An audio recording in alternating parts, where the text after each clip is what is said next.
The upgrade. What makes her unique? I've been married to my spouse for 11 years. She's 41 and I'm 45. Our 9-year-old twin children are stunning.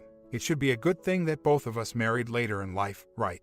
We ought to be self-assured and aware of our desires, more sophisticated and all that. From the start, we've encountered difficulties. The primary problem is clashes in personality, many disagreements. When it comes to personality, we are complete opposites. Furthermore, neither of us was competent at making arguments that would lead to a solution. Before having the girls, we did MC for about a year, and for a time, things seemed to get better. Our lives were completely upended when the girls were born 7 weeks early. Though they did spend 23 days in the NICU, they were in excellent health, so when they were eventually allowed to return home, we both had our job cut out for us. Having 2 children and 2 parents meant that we never had a moment's peace. Despite how exhausting and stressful it was, we made it through. Then, when the girls were around 3 years old, I veered off course. My life was not fulfilling to me. Wife did not work and stayed at home with the kids. As the only employee, I was paid. Having 2 children at once causes everyday stress and financial hardships. I began drinking to decompress, and I developed a liquor addiction. Drank all night and all day for 3 years. This served as the impetus for our eventual demise. As you would imagine, the W wasn't too fond of all the drinking and disregard.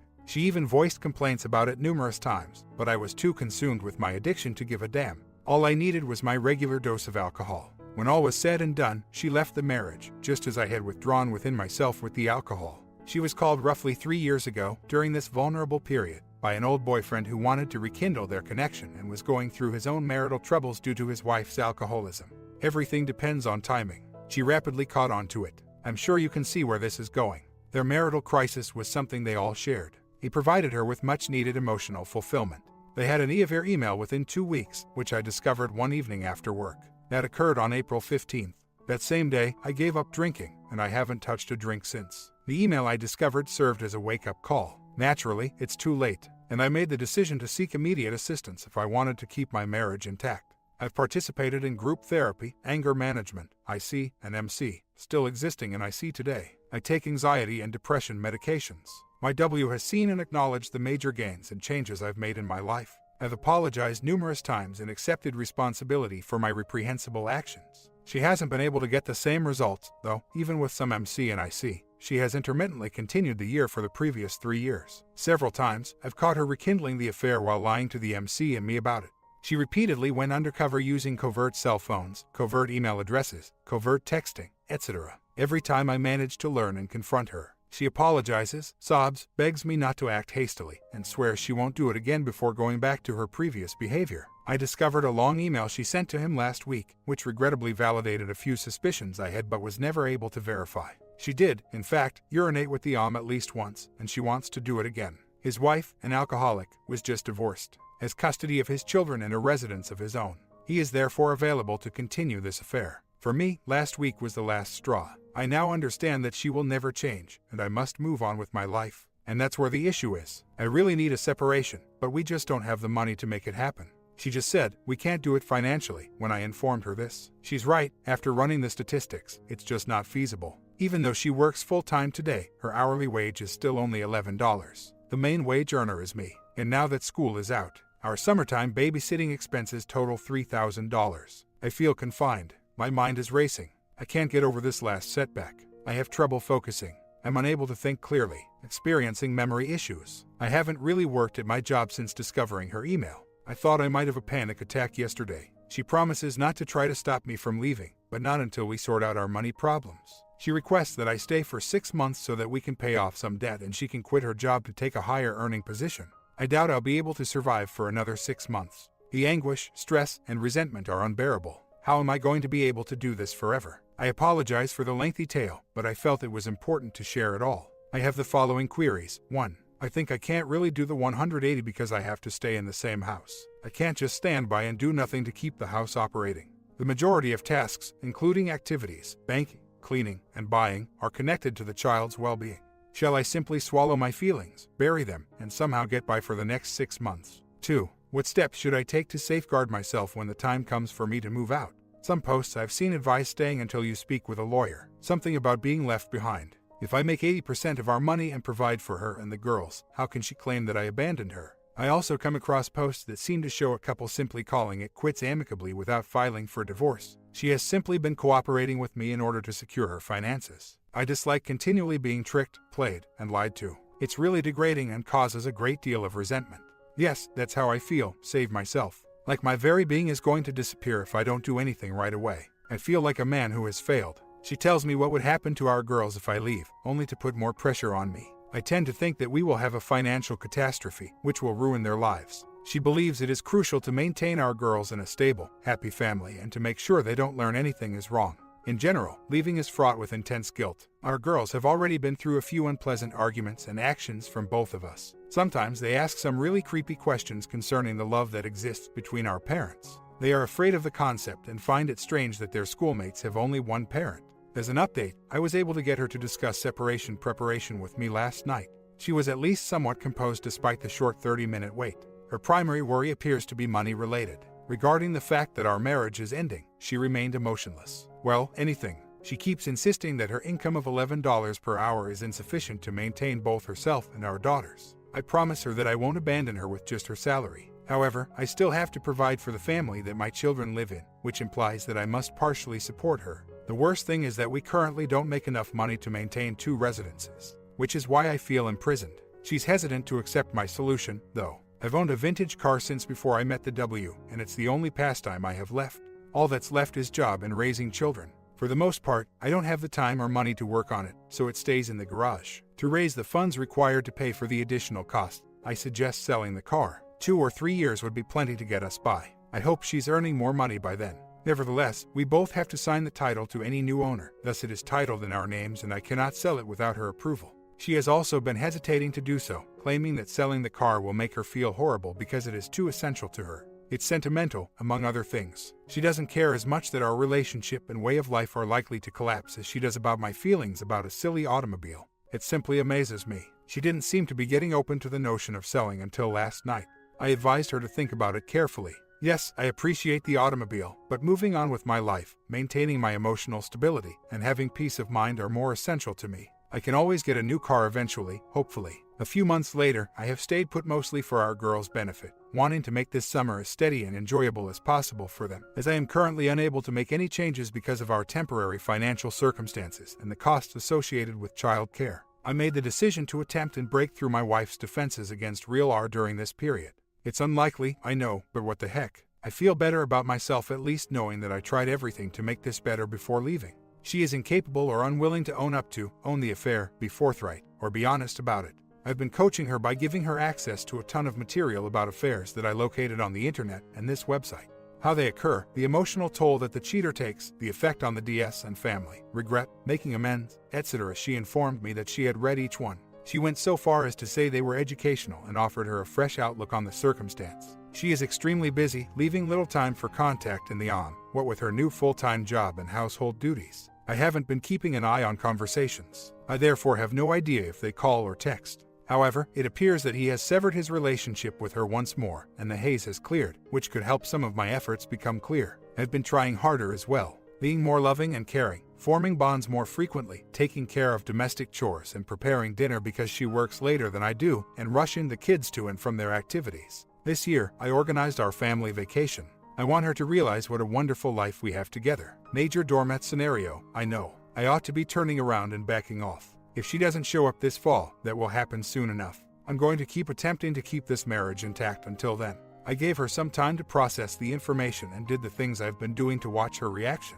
Regretfully, nothing took place. She doesn't put in much effort, she's just friendly. We have been getting along well, there have been no fights or conflicts, just day-to-day living.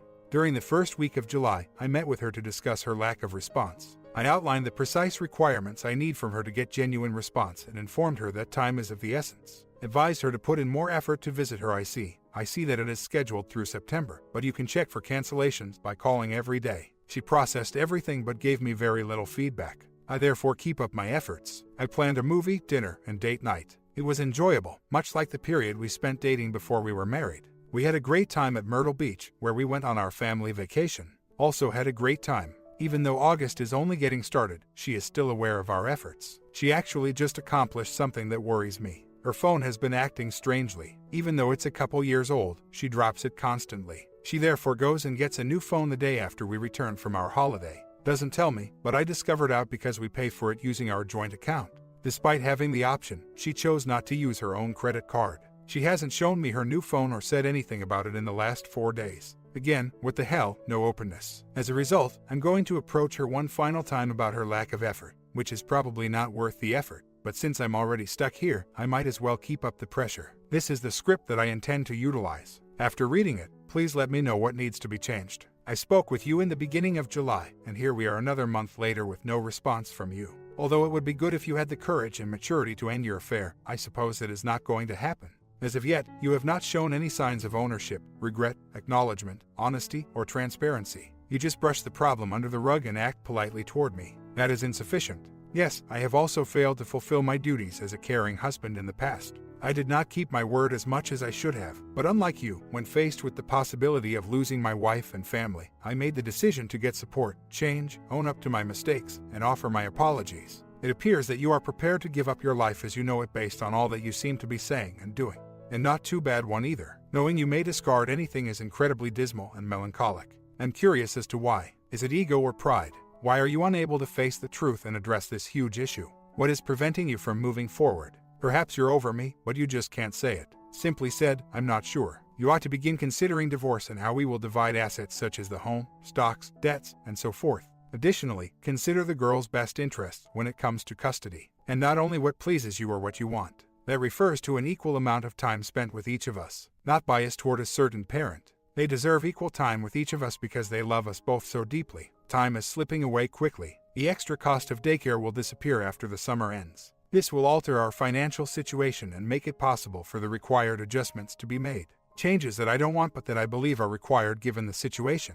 I will not put up with you brushing under the rug what you have done to our family and myself. Being a doormat, playing the role of unhealthy spouse, and failing to set a positive example are all examples of unhealthy marriages. In addition to doing what's right for me, I have a responsibility to provide our girls with a suitable model of what makes a good marriage and relationship. By doing this, they'll be able to look back on our relationship at a later time and see how it was ultimately addressed in a positive way. I really do want to make amends and I love you very much. Now it's all in your control. From now on, you have to put forth the most effort. I hope you have what it takes. She came to me this past weekend after I gave her the literature about affair, true R, and other things, but I haven't had a chance to go over my script, which is described above in red font, with her yet. I expressed to her my hope that she would peruse them and acquire a better comprehension of herself and the consequences of being truthful, and what genuine R actually looks like when it's applied correctly. Also, I haven't noticed any efforts from her thus far, which has been incredibly upsetting to me because time is running short. Fall will arrive. She said to me that I'm attempting to dictate to her how she ought to feel and behave, that she is aware of her past faults. She made mistakes, but she didn't say anything fair. She claims that I'm never happy with the work she produces, that I'll never find it satisfactory. She made this comment in response to my request for her to restart. Her previous session was months ago. She goes on to say that the first available appointment is with Sept. I emphasize that she can phone to schedule a cancellation appointment any time of day, even every day. Nothing in reply to this. She then informs me that I criticized her IC a few weeks ago, and that has hurt her feelings. I replied that my intention was not to be critical of IC. However, I was worried that she wasn't accepting the and what it was doing to our family and me since it wasn't being addressed at all. She told me there were a lot of other things going on in her life at the time, but she didn't specify if it was discussed. She was resolving issues stemming from multiple deaths in her family, including those of close cousins. She also claims that she feels as though she is stuck in some sort of mental barrier that is keeping her from going further. She's hoping that MC&IC will enable her to get past that obstacle. Yes, I agree. It had been a year since our last MC session. This week is our next meeting for the MC. I'll have to see if the therapist's mediation helps her open up any more. Just one query. Should I supply reading material and explicitly state what I require for true R? Would it be considered exerting control? For instance, regret need to be a component of real R. She claims I'm attempting to teach her how to feel when I say I haven't noticed any signs of regret. She also claims that my efforts to secure an IC appointment are never sufficient when I push her to do more, that it wasn't appropriate for her to schedule the first available appointment. I'm making a sincere effort to provide her with kind instructions and direction regarding her tasks. I don't keep bringing it up. I don't use foul language. Simply point out her areas for improvement in a calm manner. What are everyone's thoughts? I did not mean to give her the impression that she was broken, imperfect, and in need of repair. But if I take a step back, I can understand your position, and believe that she is genuinely clueless about how to undo what she has done. She lacks the emotional and mental capacity to make amends, some of which originates from her upbringing and history. Large problems in her family were just moved on and never truly addressed. All you were supposed to do was go on and forget about it. Naturally, that doesn't solve the underlying issue, so the bitterness and anger remain dormant until they explode at a later time over something else. I told her what I needed for our back at the beginning of June. I notice now that I neglected to mention this in my earlier posts. In any case, I told her that in order for me to emotionally recover, I need 6 things to accept responsibility for the affair. I think that's very obvious. Be honest about what happened, be truthful moving forward, NC forever, attend MC, and continue IC. She has thus far consented to MC this week and set up her own IC session, though it was months away at the time because of the therapist's heavy schedule. After 3 years of putting up with this nonsense, I suppose my patience is running thin. Until she takes the initiative and performs the tough lifting, she doesn't seem bothered about that. This autumn, I'm going to apply for D after all these years. I feel like I've been the one doing all the heavy lifting to keep our marriage afloat. The man. I get that she has a lot on her plate between work and raising our children, and acknowledging that could help her become less defensive when I voice my worries about her contribution to our marriage. But I'm sick of carrying the load in our marriage, damn it. She should pull it for a bit, please. It's difficult for me to give her any credit right now since I'm just not happy with her meager attempts. I've been feeling angry and depressed about all of this for the past week. There are moments when her lack of effort just irritates me. I want to tell her to wake up, woman. All you do is put a glass of water on the blazing house around you. Update. We held our first MC meeting in 1.5 years yesterday night. I was a complete mess the day before. I was very nervous about what I was going to say and how. Concerned about whether she could communicate or communicate at all. It went fairly well, actually. Nothing noteworthy. The session was, in my opinion, lackluster. However, after attempting to solve this problem for 3.5 years, I must admit that I'm becoming frustrated. I asked my W if she wanted to start or if she had anything to say when we got to the therapist's office. I was saddened by her refusal. I was hoped she might have an insight or revelation. Later in the session, things did get better, but more on that later. I began by outlining the situation during our most recent visit with the therapist as well as the events of the previous year. Our relationship seemed to be improving, I informed her. My trust was gradually re-establishing when all of a sudden when I discovered the long email letter in May, my W struck me in the back once more. I informed her that although I was ready to D and move out, money problems kept me from doing so. As a result, I'm staying through the summer, primarily for the benefit of my child, and we'll postpone our separation until the fall. She turned to face my W then, wanting to know what had happened. The last time I saw you guys, everything was going great. You had promised to support NC in the marriage. What's up with you and this my W asked, adding that this was the first time I had ever had an affair. I committed a grave error, and I can never truly express my regret for what I did. She started to cry and got a little choked up. The therapist then repeatedly questioned her about the affair, the time frame, and her motivations for violating NC. They debated it back and forth for 20 minutes. I just paid attention. My interpretation of my W's comments is that she is still unsure of why they persisted even after I resolved my problem and became a better person, as well as after MC had made progress. She is unable to describe the arm's draw. She hinted that he might be emotionally satisfying some unfulfilled need. When he's available, she can't help herself even though she knows it's wrong. She does recognize my accomplishments over the years and our wonderful family and shared existence. She really has to improve on this, as the MC informed her, and I can see why. I informed my W that although I still want to R and I still love her, I've reached a stage in our relationship where I'm willing to let her go if needed because of the harm the E has caused. I went on to say, I'm worried that my W isn't capable of meeting my needs for R. I went into great depth about what I needed to become better, win back my trust, and mend our relationship. My W was asked by the MC whether she could work on those items and if she understood. My W said that even though she tries, she never feels like it's good enough for me. Considering the comments she received from me throughout the summer, I can understand why she feels that way. However, I don't think she's meeting my needs at this point. Hopefully, we can resolve that to my satisfaction moving forward with the MC's mediation. She eventually acknowledged having it and expressed how much she has hurt me and how much she wants to stop hurting me, which relieves me. I'm not really feeling the love, but she did show some passion and even a few tears. She was quite uncomfortable when discussing them, and her body language and face seemed a touch aloof and weak. I'm concerned about this. She's either telling me what I want to hear or she's talking about a mental block that needs to be cleared in order to move on. Her first extended IC session is scheduled for 2 weeks from now, which is her next MC. I hope this turns things around and helps us come to some sort of closure on this terrible chapter of our life. The therapist questioned my W when the last time was during our MC appointment last week. She communicated with my W hammed and hawed, the and the therapist. I was aware that she was reluctant to acknowledge her recent interactions. She stated it was a long ago, though, and she wasn't entirely sure. We decided to go on to other things and left it at that. I therefore emailed my W yesterday to ask for more transparency. To show me that she was adhering to NC, I requested her to reactivate her listing for her cell phone account online.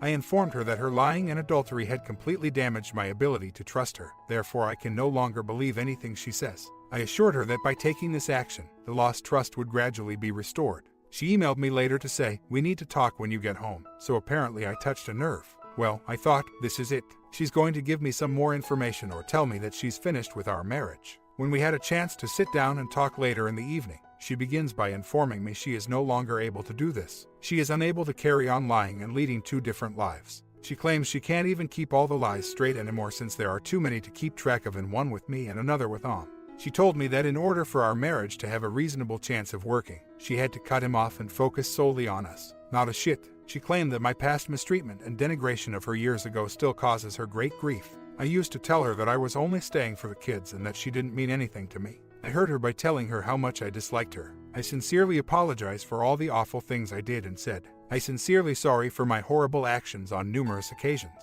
I told her about the gloomy period in my life. I couldn't find myself, being immature, expressing rage outwardly, unable to handle the strain of having twin babies and drinking excessively. However, I also mentioned that I have changed significantly over the past 3.5 years and no longer act in that manner. My behavior demonstrates my long-term dedication to strengthening our bond and myself. Nevertheless, I'm beginning to notice a few little gaps in her defenses. For the first time in a long time, she appears to be taking a close look at herself and is unhappy with who she has become. She claims she no longer wants to mislead or lie to me. She claims that when I talk about how much her treachery has wounded me, she can see the agony and pain in my eyes. With any luck, this is the start of her heart and intellect being open to discover her true desires and to strive toward bettering herself. God, please grant me this wish since I'm exhausted from living such an unpredictable life. It must eventually shift, and for once in a positive way. Despite the MC and her seem to be getting along a little better, I haven't been feeling well over the past week. I couldn't identify what was causing the churning in my stomach. You know, my W informed me she wanted to go shopping for an entire night with our girls as a new ritual. To 2 enormous malls to get new school outfits. Make it more of a girls' mom gathering. It sounded decent on the surface, so I agreed to it. And what might occur? She had our 2 9-year-olds with her, after all. Well, some tidbits of information began to surface, and that's what really set off my gut alarm. My girls told me first that they had stayed in a nice room. They shared a living room and kitchen, and they each had their own bedroom. What the hell, I'm wondering, why do you need a big fat RM just to stay for the night? Red flag 1, I looked up the room cost, and it was $200. We were short on cash, so I asked my wife how much the accommodation cost and how she paid for it.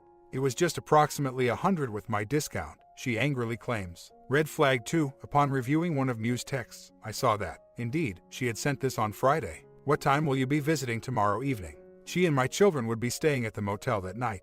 That really took me over the edge. Now that I'm in red flag 3, my mind is racing. When I asked my kids what she wore to bed, they told me she was wearing her typical cheap t-shirt. However, when I looked through her luggage when I got home, I saw her elegant pink silk pajamas, which she never wears. Red flag number 4, I'm going to lose it by now. I'm considering what took place. Did she sneak him up once the children had gone to sleep?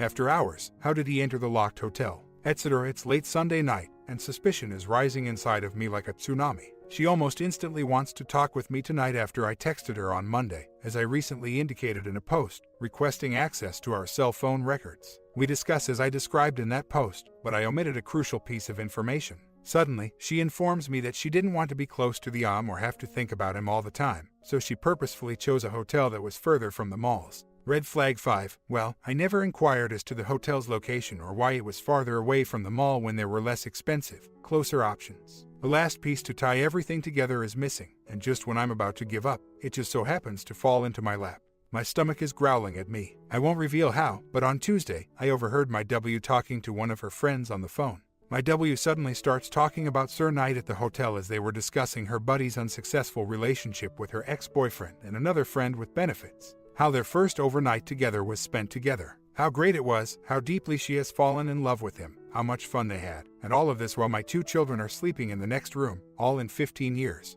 This final section was completed early this morning. My head is racing, but I'm trying to hear the rest of the talk. I'm trembling. My heart is pounding quickly. My W continues by describing how the following day she sends him an email using a hidden email address in which he has a picture of another woman, who, well, is married. I love you all over this post. My W is furious. She grumbles at him. Like normal, he ignores her. He just keeps doing this to her, she tells her pal. That in his life, she would never be the one. She's crying on the phone about it. She says he knows how to get in touch with her when he wants her. This person hits me, and it hurts hard. I don't even recognize them as my W. I'm going to lose it.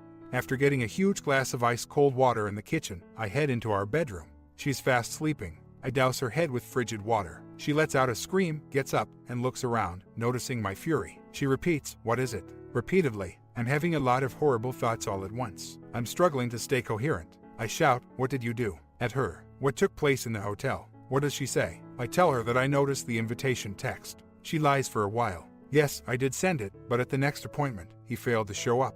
Yes, exactly, I yell at her. Bullshit. He was in the adjacent room with our 2 daughters. You've just made your destiny certain. With me, your life is now over. I understand I have to leave because I'm starting to lose control. I reach for my keys, wallet, and clothes. She doesn't adhere to me. She texts me as soon as I am in the car, terrified that I could crash. Indeed, it appears that you are now concerned. But not when our children are right next to you and you're sleeping with him. Jesus, really? Who the hell could accomplish that? She must be seriously insane to even consider it, much less organize and carry out the action. I assured her that I would take care of my daughter's guitar lesson when she called me at lunch today, because that was the only time she had done so. I stayed on the line without saying anything more. She is silent for a long time. Then, after roughly 2 minutes, she says, "I guess that's it," and walks away. I'll go ahead now. In order to get tested for STDs, I called my doctor. In order to find out what I should do next, I called and made 3 appointments with attorneys this week. I'm furious about what transpired this past weekend. I'm not sure what I can do to have her leave the house. Although I'm not sure if it will be enough to get her removed, I do have some evidence. I'm not even sure if that's the right thing to do. When pushed to her breaking point, she may be vengeful, and the children are a trigger for her. Even in the unlikely event that I were granted a child protection or restraining order, that would only pave the way for a major conflict. I don't intend to stop her from seeing the children. She's a good mommy all around. I'm aware that we'll face backlash, just a horrible, foolish spouse. They'll stop ranting now. I had to get this out of the way. I needed a place to rant because I can't see my IC till tomorrow night. I hope the divorce goes well for me. I also went to see 2 lawyers. They both basically told me the same thing. I'm really depressed about this. I'm ruined. Half of it is going to be her award for having slept with another man. She only brought a few pieces of furniture and $8,000 in debt into the marriage. She now receives half of my retirement and half of the home's equity. What a sham. To purchase back her portion of the house, I'll either need to sell it or take out a sizable loan. Perfect time to do it and completely ruin our children's life. This house contains all they have ever known. Here's what happened. My W texted me when I was in between lawyer appointments to apologize for hurting me, even though she knew it was too late. I could just punch anything. Oh my God. She then texts me to inquire if the door is always locked. After you include our 2 kids in your garbage, I reply, "Are you kidding me?" She says, yes, adding that she would never allow anything to happen to them. While enjoying yourself and taking medication. Come on, how on earth is a mother able to say that? She seems to be getting more and more psychologically unstable, man. She can't even think clearly and constantly telling me that my drinking is the cause of everything. Standard shifting of blame. She bears full responsibility for the affair. Before then, I did have a hand in half of the hurt, but that was 3.5 years ago, and I have been sober ever since. I simply can't handle all of this. I just want it to be finished. After seeing another lawyer tomorrow, I'll try to process everything over the weekend. Because I have to file and start this the next week. I feel like I'm spiraling to the bottom of the numbers. Too many choices. There are too many compromises that may be made in order to exchange money back and forth until there is a fair distribution for both sides. Right now, all I can recall is that our home's equity is nearly equal to the combined value of our bank. Yes, I could maintain my retirement money and give up the house. In the long run, I believe that would yield a greater return. I don't require a large home. Not that it should begin with ours. To occupy, I can live in a tiny house or apartment till I become well enough to buy again. I'm not too particular. God, yeah, I consider keeping her at a lower cost. Perhaps excessively. I find it incomprehensible that I could stay in a marriage devoid of love, state of a roommate, even while she's outsmarting someone else. Furthermore, there aren't enough bedrooms for everyone. I will never be able to share a bed with her again. That would be excruciating on an emotional level. Is my affection for her still there? Well, in a way, yes. However, I find it difficult to comprehend what she did this past weekend. She excused herself from getting a hotel room for our girls so they could spend the night together while my kids slept in the next room. That in and of itself simply broke my heart. All of my long-term resentment and fury, which I believed I could resolve in MC, all of it just surfaced if she had truly dedicated herself, and it felt stuck there, as if it were cemented there and would never go away. In my opinion, she acted with extremely bad judgment. It seems that you need to take care of yourself and give yourself some space.